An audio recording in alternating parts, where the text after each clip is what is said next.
So we're getting the OG foot waifu and canyon companion for Rover back on the banners. While everyone else is talking about Augusta, I'll hit elsewhere. You'll be getting a lot of questions or comments and PSAs talking about how you should definitely be getting Shorekeeper. I definitely reinforce that PSA and say that yes, you should get her as she's a top tier support character. And that's the thing I want to talk about today, Shorekeeper's prowess. Does it make her too powerful as a support? If you ask me, I think in a way it kinda does. Not because she's universal or because she's totally making everything busted, but because the buffs and utility she gives are ones that would need to invoke power creep of some kind. The main thing that makes her so good is that crit buff, because it's a nice damage spike or damage balancer for characters you may not have built as well. It's also very easy to get her to the ER threshold, which maxes out the crit buffs too. The crit buff is the one big reason you want her. Healing and attack buffs to me ought to be expected, but when you add the crit buffs and all the other benefits, I'm worried that Shorekeeper will stagnate the role of universal supports in terms of team building.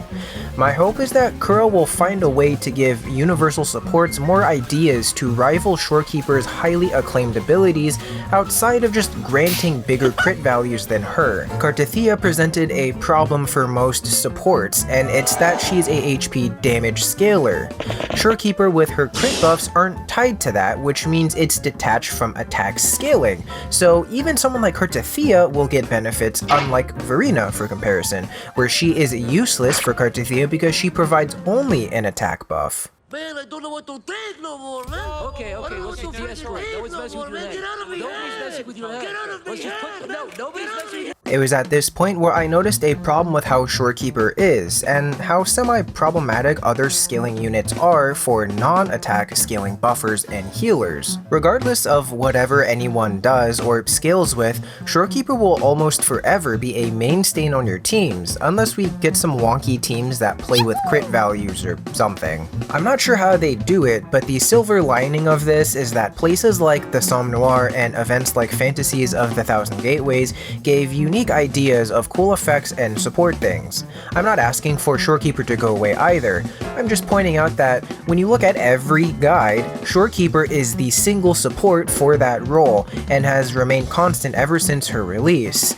And that worries me for the future of universal support characters because of what that may mean for the evolution of the game going forward.